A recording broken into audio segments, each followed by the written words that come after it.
नमस्कार, स्वागत है आप सभी का। मैं हूं आपके साथ कविता थपलियाल और एक ऐसा शो लेकर आते हैं जहां पर बात होती है आपके आर्थिक सपनों की। जी हाँ, किसी भी तरह का आर्थिक सपना जो आप अपने लिए जोड़ चुके हैं, जोड़ना चाहते हैं और उसके लिए एक फाइनेंशियल स्ट्रैटेजी चाहते हैं, हम आपको बताते हैं शो के ज़रिए आपके लिए सही फाइनेंशियल इन्वेस्टमेंट का विकल्प। शो की शुरुआत करते हैं और सबसे पहले जो आंकड़े सामने आ रहे हैं एमफी की तरफ से, जो हर महीना डेटा रिलीज़ होता है जहां से ये पता चलता है कि निवेशक कहां ज़्यादा निवेश कर रहे हैं, कहां से अपने निवेश को निकाल रहे हैं और एसआईपी को लेकर फ़िलहाल क्या मौजूदा स्थिति है, इसी पर चर्चा करते हैं इस पूरी रिपोर्ट पर, जहां पर क्लियरली रिकॉर्ड स्तर पर एसआईपी का आंकड़ा पहुंचता हुआ दिखाई दे रहा है। 16,042 सितंबर में ये आंकड़ा आया है अगस्त के 15,813 के मुकाबले। तो क्लियरली ये जो ट्रेंड हमें बढ़ता हुआ दिखाई दे रहा है, इसके अलावा और कहां कहां किस किस कैटेगरी में इनफ्लो बढ़ा है, कहां कहां पर आउटफ्लो यानी लोगों ने पैसे निकाले हैं, इस पूरे मामले को समझते हैं। Arnab Pandya, founder money edu school, मेरे साथ जुड़ गए हैं।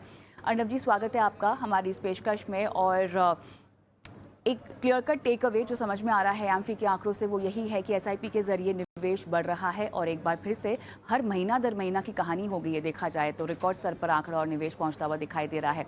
सवाल ये है कि ये एसआईपी से किस तरह का निवेश आ रहा है? क्या हम नए तरह के फोलियो जुड़ते हुए देख रहे हैं या एसआईपी की राशि जो है वो बढ़ती हुई दिखाई दे रही है? एसआईपी के जरिए निवेश का आंकड़ा हर महीना बढ़ रहा है, लेकिन ये किस तरह का नया आंकड़ा है या किस तरह का नया निवेश, अगर समझना चाहें तो? जी, अगर आप देखना चाहें तो जो एसआईपी का निवेश होता है, वो एक लॉन्ग टर्म का प्रोसेस होता है। यानी कि आज मान लीजिए एक निवेशक ने एसआईपी शुरू कर दी है, तो वो अगले कई महीनों तक चलेगा। इसका मतलब ये होता है कि जब आप एसआईपी के फिगर्स या आंकड़े को देखते हैं, तब आपको दिखेगा कि एक लेवल ऑफ उसमें स्टेबिलिटी है, अनलेस कि कोई कारणवश कई इन्वेस्टरों ने एक ही महीने में बहुत सारी एसआईपी या तो नई चालू की हो या नई बंद की हो। नॉर्मली हम जिस प्रकार का ट्रेंड पिछले 2 साल में देख रहे हैं, जहां पर पहले 8-9 हजार की मंथली एसआईपी होती थी, धीरे धीरे बढ़ के 10, 11, 12, 13 करके अब 16,000 तक पहुंच गई है। इसमें हम ये ट्रेंड से यही देख रहे हैं कि लोगों को एसआईपी का माध्यम पसंद आ गया, क्योंकि वो एक बार इंस्ट्रक्शन दे देते हैं तो हर महीने ऑटोमेटिकली पैसा उसमें निवेश हो जाता है। तो एक जो एग्जिस्टिंग इन्वेस्टमेंट है वो तो चालू ही रहेगा। इसके अलावा हम ये देख रहे हैं कि नए-नए इन्वेस्टर्स या एग्जिस्टिंग इन्वेस्टर्स नए फोलियो या नए इन्वेस्टमेंट में पैसा डाल रहे हैं। इसीलिए आपको ये धीरे-धीरे करके जो एसआईपी की अमाउंट है वो बढ़ती दिखेगी। उसमें 2 प्रकार की चीजें हो रही है। पहली बात ये कि कई जो पुरानी एसआईपी खत्म हो रही है, उसको रिन्यू किया जा रहा है और रिन्यूअल जब होता है वो शायद थोड़े ज्यादा अमाउंट के साथ होता है। इस कारण सर क्या होता है कि अगर एक पुरानी एसआईपी खत्म होती है और उसे रिन्यू किया जाता है, तो नंबर ऑफ एसआईपीज नहीं बढ़ेगी उस केस में, लेकिन अमाउंट बढ़ जाएगी अगर नई रकम जो है वो ज्यादा। दूसरी चीज ये भी हो रही है कि नई एसआईपी खुल रही है, जिससे नंबर ऑफ एसआईपीज भी बढ़ रही है और अमाउंट भी बढ़ रहा है। तो आप ये देखेंगे कि over a period of time जो फोलियोज है जिसमें एसआईपीज चल रही है वो धीरे धीरे करके बढ़ रहे हैं, और उसी तरह ये जो अमाउंट है एसआईपी के द्वारा जो आ रहा है वो ऑटोमेटिकली इसके साथ भी बढ़ रहा है। और अच्छी बात ये है कि निवेशक इसमें भरोसा दिखा रहे हैं, इसीलिए आप देख रहे हैं कि धीरे धीरे करके जो बेस फिगर है वो आगे आगे बढ़ता जा रहा है। चलिए, तो यहाँ पर अच्छी बात ये है कि एसआईपी के ज़रिए निवेश बढ़ रहा है और कहीं न कहीं म्यूचुअल फंड में कैसे आप छोटी-छोटी किश्तों में, जिसको हम एसआईपी कहते हैं, उसके ज़रिए अपने लिए एक निवेश की राशि तैयार कर सकते हैं। कहीं न कहीं ये बात अब लोगों को समझती हुई दिखाई दे रही है, जिस पे लोग अमल भी कर रहे हैं। लेकिन अर्नब जी, एक दूसरा आंकड़ा मेरे ख्याल से ईटीएफ्स की ओर आता हुआ दिखाई दे रहा है, जहाँ पर रिकॉर्ड इन्फ्लोज़ जो हैं वो आते हुए दिखाई दे रहे हैं। सितंबर महीने में अगर हम ईटीएफ के इन्फ्लोज देखें तो लगभग 3243 करोड़ है अगस्त के 1863 करोड़ के मुकाबले। ये किस तरह का संकेत है और इससे क्या मतलब है? हम देख रहे हैं कि लोगों ने, निवेशकों के लिहाज से अगर हम समझे तो वो एक पैसिव स्ट्रैटेजी की ओर बढ़ना पसंद कर रहे हैं, लेकिन वो ज़्यादातर इंडेक्स के जरिए निवेश का प्रचलन बढ़ता हुआ दिखाई दे रहा है। लेकिन ईटीएफ्स में जो इन्फ्लो बढ़ रहा है, इसके पीछे क्या कहानी है? इस इन्फ्लो के नंबर्स को आप कैसे देखते हैं? क्या ये टिकाऊ नंबर है जो बढ़ता हुआ दिखाई दे रहा है, या आपको लगता है कि ये ऐसा वन ऑफ आंकड़ा अभी आ गया है कुछ खास निवेश की वजह से? नहीं, मेरे हिसाब से जो आप ईटीएफ का फिगर देख रहे हैं, वो एक टिकाऊ नंबर है और आपको consistently over a period of time इसमें एक पॉजिटिव इन्फ्लो देख रहे हैं और आगे जाके भी देखेंगे। इसमें 2-3 कारण है। अगर हम ये स्पेसिफिक महीने के बारे में बात करें, तो अगर आप देखें तो इस महीने जो ईटीएफ थे उसमें 3 एनएफओज भी थे, जिसमें काफ़ी अमाउंट कलेक्ट हुआ है, जिससे जो ईटीएफ का नेट इन्फ्लो का फिगर है, उसमें उसको एक बूस्ट मिला है। दूसरी बात ये भी है कि आप देखिए जो लार्ज कैप एक्टिव फंड्स का की जो कैटेगरी है, वहाँ से एक्चुअली एक आउटफ्लो है। तो हम ये धीरे-धीरे करके ये भी देख रहे हैं कि लोगों जो लार्ज कैप में निवेश करना पसंद करते हैं, या तो वो लार्ज एंड मिड कैप या फ्लेक्सी कैप की तरफ बढ़ रहे हैं, या कई लोग लार्ज कैप फंड से पैसा निकाल कर एक ईटीएफ में डाल रहे हैं, यानी कि वो पैसिव की तरफ बढ़ रहे हैं। तीसरी बात ये भी है कि हम धीरे-धीरे करके देख रहे हैं कि जो ईपीएफओ का भी पैसा है, वो भी इस प्रकार से ईटीएफ में आता है, तो उसका भी एक निवेश हो रहा है और वो एक स्टेडी इन्फ्लो है। तो ये सभी फैक्टर्स जब आप साथ में लेंगे, तब आपको दिखेगा कि ये महीने का जो ईटीएफ का आंकड़ा है, वो काफ़ी अच्छा है। लेकिन आज की तारीख में हम देख रहे हैं कि ईटीएफ की जो पूरी बास्केट है, उसमें इतना अच्छा चॉइस है निवेशकों के लिए, इसीलिए वहाँ पर कंसिस्टेंटली आप आंकड़ा आगे जाते हुए भी इस प्रकार का देख सकते हैं, क्योंकि निवेशक धीरे-धीरे अपने पोर्टफोलियो में इधर और नहीं, लेकिन वो एक्टिव फंड्स के साथ पैसिव फंड्स भी जोड़ रहे हैं और यहाँ पर वो समझदारी से जोड़ रहे हैं, क्योंकि उनको पता है कि कई सेक्टर्स में और या कहीं इंडेक्सेस में, जहाँ पर लार्ज कैप करके खास करके जहाँ पर फंड मैनेजर्स को आउट परफॉर्म करना मुश्किल हो रहा है, वहां पर एक ईटीएफ एक अच्छा जरिया है जहां से वो निवेश कर सकते हैं। तो ये एक ट्रेंड है और ये ट्रेंड हम कई महीनों से देख रहे हैं। जो फिगर्स है उसमें उतार चढ़ाव होते रहते हैं, लेकिन ये बहुत स्पष्ट है कि अगर आप टोटल जो ईटीएफ्स का अमाउंट एसेट्स अंडर मैनेजमेंट है, तो आप उसे भी देखिए, वो भी 5 लाख करोड़ से ज्यादा हो गया है, यानी कि वो भी बढ़ रहा है। तो ये एक क्लियर संकेत दे रहा है किस तरह पैसिव फंड्स भी निवेशकों के पोर्टफोलियो में एक जगह बना रहा है। बिल्कुल। और एक और ट्रेंड जो हम देख रहे हैं मिड कैप और स्मॉल कैप में अभी भी हेल्दी इन्फ्लोज हैं जो कि इंटैक्ट हैं अगस्त के महीने के मुकाबले जो डेटा आया है सितंबर में, लेकिन लार्ज कैप्स का आउटफ्लो अभी भी कायम है। क्या ये चिंताजनक बात है? जैसा कि आपने समझाया, पैसिव की ओर निवेशक जो हैं वो बढ़ गए हैं और हमने हाल ही में बहुत सारी एएमसीज को large cap specific index funds भी लॉन्च करते हुए देखा है। थोड़ी सी रणनीति एएमसीज के लेवल पर भी बदलती हुई दिखाई दे रही है, लेकिन ये जो आउटफ्लो का जो एक ट्रैजेक्टरी है खासतौर से लार्ज कैप्स में से, ये लगातार मोमेंटम पकड़े हुए है, ये अभी भी थम नहीं रही है। ये देखिए, कई समय से अगर आप देखेंगे तो जो एक्टिव लार्ज कैप फंड्स है, उनको आउट परफॉर्म अपने बेंचमार्क को आउट परफॉर्म करना थोड़ा मुश्किल हो रहा है और इसी वजह से आप देख रहे हैं कि जो निवेशक है वो दूसरी तरफ बढ़ रहे हैं। मेरे हिसाब से टेक्निकली जो लार्ज कैप फंड से आउटफ्लो हो रहा है, वो नेसेसरीली ऐसा नहीं है कि लोग लार्ज कैप से दूर जा रहे हैं, क्योंकि अगर आप देखें तो large and mid cap funds में एक थोड़ा पॉजिटिव इन्फ्लो है और खास करके फ्लेक्सी कैप फंड में काफी अच्छा सारा इन्फ्लो आ रहा है। तो फ्लेक्सी कैप फंड्स अगर आप आज की तारीख में भारतीय बाजार में अगर आप उस कैटेगरी के सभी फंड्स को देखें, तो अप्रोक्सीमेटली ये सभी flexi cap funds on an average around 70% large cap में ही निवेश करते हैं। तो लोग अपना पैसा फ्लेक्सी कैप में भी डाल रहे हैं। इसका मतलब ये भी है कि वो लार्ज कैप का एक्सपोजर तो ले रहे हैं, लेकिन एक दूसरे माध्यम से ले रहे हैं। जहां तक ये मिड और स्मॉल कैप का जो एसआईपी का नंबर है, उसकी तरफ अगर हम देखें, तो क्या हमने देखा है पिछले कई महीनों से कि लोगों जो मिड और स्मॉल कैप फंड्स में एक्सपोजर ले रहे हैं, वो मोस्टली एसआईपी के माध्यम से ले रहे हैं। इसीलिए आपको ये जो पॉजिटिव इन्फ्लो का नंबर है, वो कांस्टेंट या एक अच्छे 1,500-2,000 के मार्क पे दिखाई दे रहा। दूसरी बात ये है कि ये जो आज की तारीख में हमने पिछले कई महीनों में जो इक्विटी मार्केट्स में small and mid cap rally देखी है, उससे काफी नए निवेशक भी आके यहाँ पर उन्होंने एसआईपी चालू की है। और क्योंकि यहाँ पर एक बहुत बड़ा करेक्शन नहीं आया है, जो लमसम विड्रॉल होते हैं वो भी काफी कम रहे हैं। इस वजह से आप जो नेट इनफ्लो है वो पॉजिटिव इस कैटेगरी में देख रहे हैं।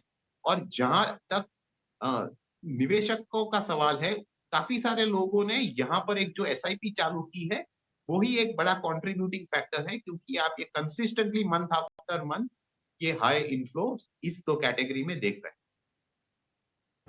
अच्छा अर्नब जी, यहाँ पर एक कॉर्पोरेट बॉन्ड फंड्स की बात करना चाहेंगे, जहाँ पर हमने अगस्त के महीने में इनफ्लो देखा था लगभग 1755 करोड़ का। उसके मुकाबले आउटफ्लो लगभग 2660 करोड़ के आसपास का आता हुआ दिखाई दे रहा है। ये किस ट्रेंड का मतलब है, ये क्या ट्रेंड दिखाता है? देखिए, कॉर्पोरेट बॉन्ड फंड्स में थोड़ा शॉर्ट टर्म विड्रॉल्स शायद हुए होंगे, क्योंकि जो एक दो चीज है इसमें। पहली बात ये कि शायद जिस इन्वेस्टर्स, यानी कि इसमें खास करके इंस्टीट्यूशनल इन्वेस्टर्स जिन्होंने शायद यहाँ पर पैसे डाले, उनको सितंबर के महीने में अगर लिक्विडिटी चाहिए तो मोस्टली जो इस प्रकार की लिक्विडिटी आती है वो मनी मार्केट और लिक्विड फंड से आती है, तो वहां पर तो आपको एक बड़ा आउटफ्लो दिखेगा ही।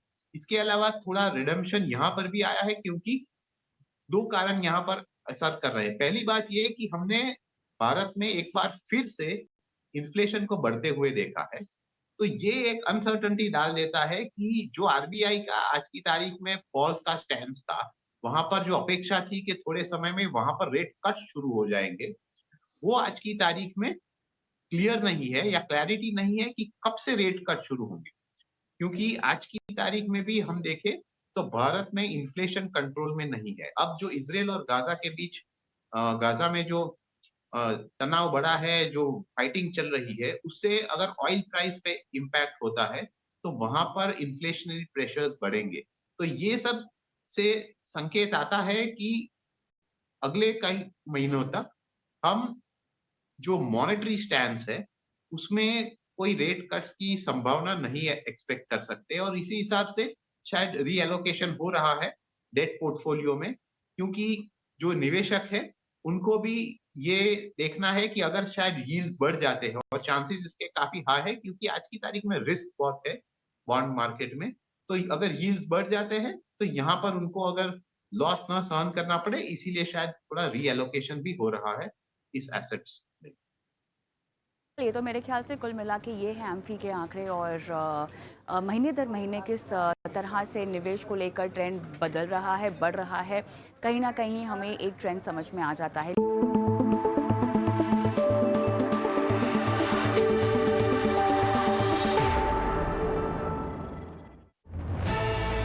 ईटी नाउ स्वदेश को 2 वर्ष पूरे करने के लिए बहुत बहुत शुभकामनाएं। आशा करता हूं कि आगे आने वाला वर्ष भी आपके लिए बहुत अच्छा रहे। I'm gonna make a lift जो चांद तक जाएगी। मैं एक ऐप बनाऊंगा जो मुझे ब्रूनो को समझने में हेल्प करेगा। मैं एक शू बना रही हूँ जिससे I can fly। When you believe nothing is impossible, you see no limits. Engineering solutions for a limitless world. Kirloskar.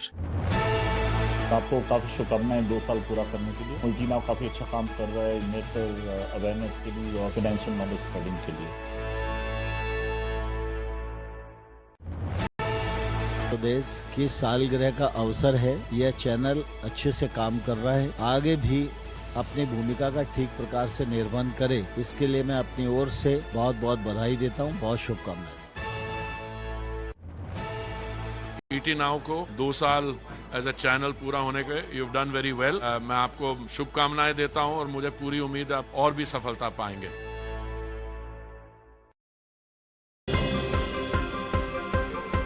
Technical chart हो या फिर एफ&ओ, किस खबर का होगा आप पर कितना असर? व्यापार जगत से जुड़े हुए हर मुद्दे का विश्लेषण समझिए मेरे साथ आसान भाषा में। ग्रोथ बहुत अच्छी चल रही है। बनाइए अपने ट्रेडिंग डे की बेहतर रणनीति। शॉर्ट कवरिंग से लॉन्ग में आने में समय लगेगा, इसलिए ये एक मेक ब्रेक लेवल है। 200 दिन की एवरेज के ऊपर आके हम ट्रेड करने लगे हैं। मैं डिम्पी कालरा, जुड़िए मेरे साथ सिर्फ ईटी नाउ स्वदेश पर।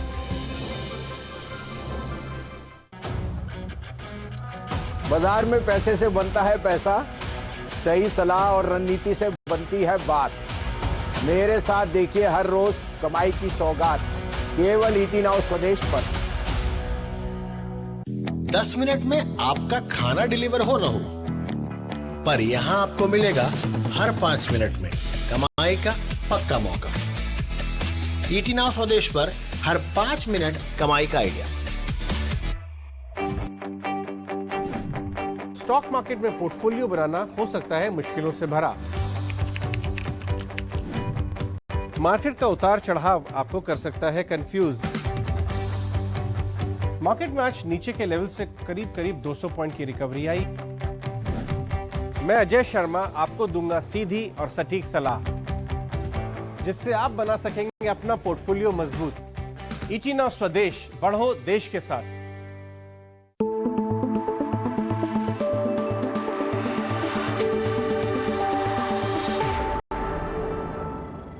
अब आगे बढ़ते हैं और इक्विटी म्यूचुअल फंड्स के पोर्टफोलियो की बात करते हैं सेक्टर वाइज, क्योंकि हम सब जानते हैं कि म्यूचुअल फंड्स का भी अपना एक पोर्टफोलियो होता है, वो भी तरह तरह के सेक्टर्स और स्टॉक में निवेश करते हैं।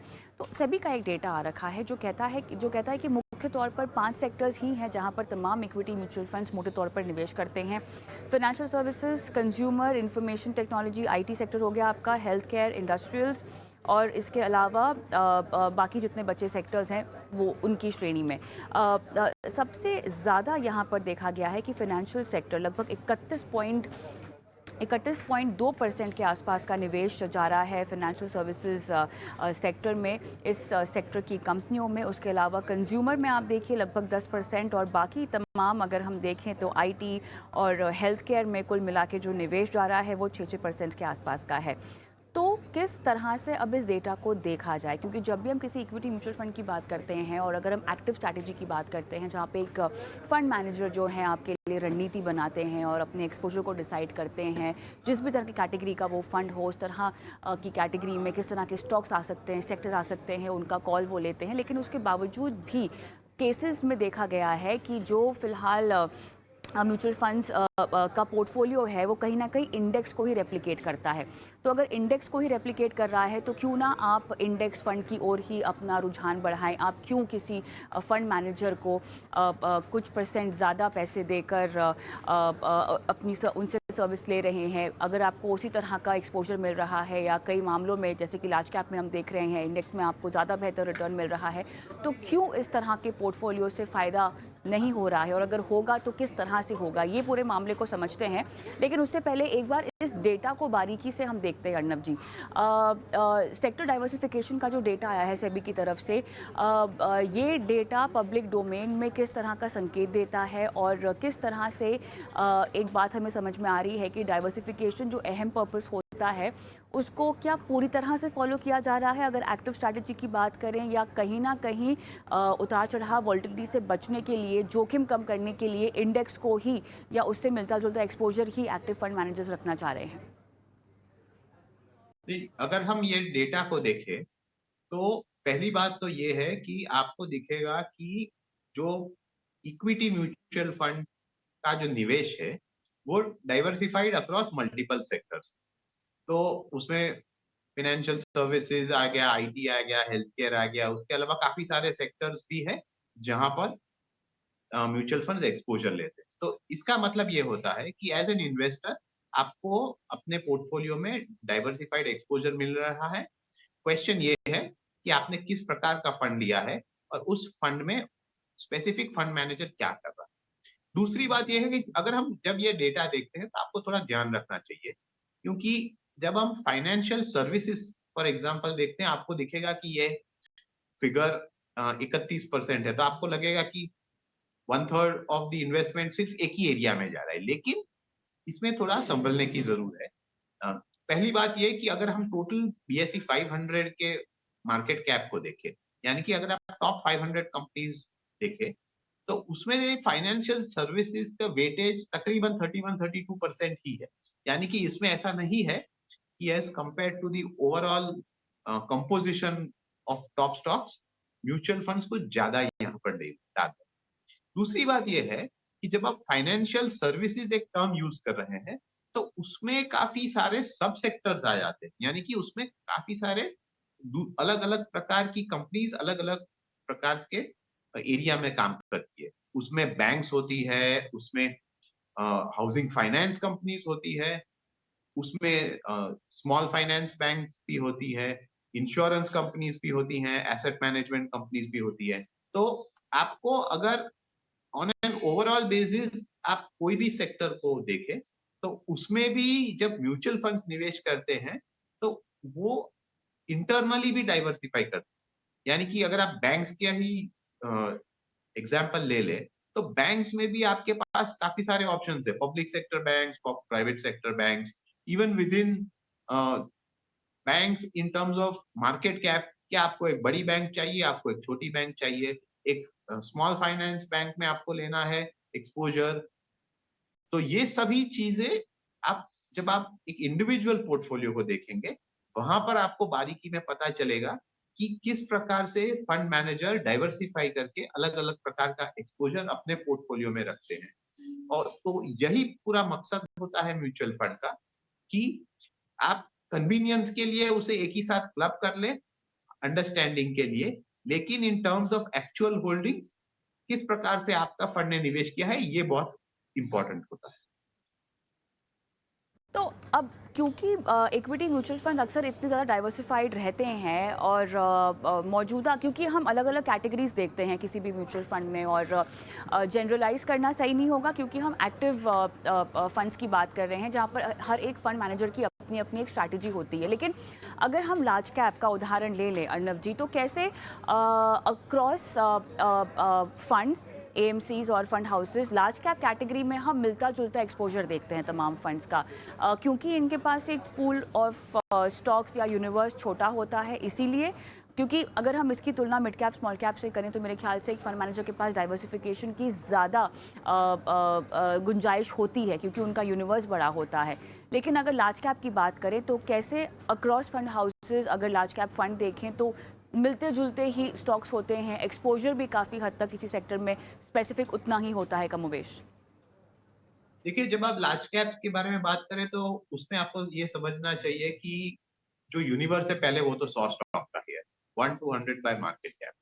दूसरी बात ये है कि लार्ज कैप फंड्स के पोर्टफोलियो की साइज भी काफी बड़ी होती है, तो उनको जो अल्फा जनरेट करना होता है या एक्स्ट्रा रिटर्न जनरेट करना होता है वो भी एक अच्छे selection of stocks in terms of weightage से होता है। तो क्योंकि आपके पास इतनी बड़ी बड़ी कंपनीज है जिनका मार्केट कैप बहुत हाई है, तो आप इसमें से कई को अपने पोर्टफोलियो से निकाल तो नहीं सकते क्योंकि उसमें फिर बहुत एक बड़ा वेरिएशन आ जाएगा इन टर्म्स ऑफ आपका portfolio as compare to the index and also the fact कि आप किस प्रकार का उसमें वेट लेते हैं। तो आप क्या देखेंगे कि लार्ज कैप फंड्स में जो टॉप होल्डिंग्स होते हैं उसमें आपको कई कॉमन नेम्स दिखेंगे, पर जो वेट अलग अलग होता है वो एक बहुत बड़ा मायना रखता है क्योंकि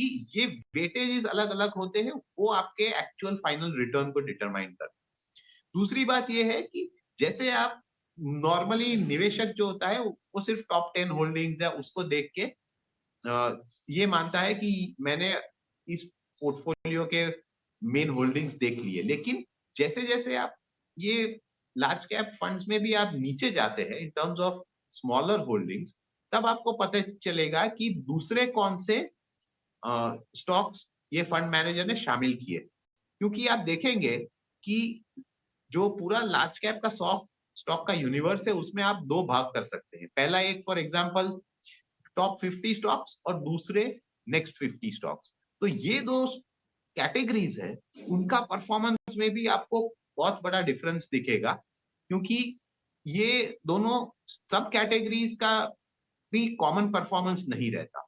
तो किस प्रकार से एक फंड मैनेजर एलोकेशन करता है with in the portfolio in terms of weightages, ये भी बहुत इंपॉर्टेंट होता है और वहां पर आपको ध्यान थोड़ा देना चाहिए क्योंकि वहीं से आपको थोड़ा एक्स्ट्रा रिटर्न या थोड़ा अंडर परफॉर्मेंस जो आता है वो इस कारण से भी आ सकता है।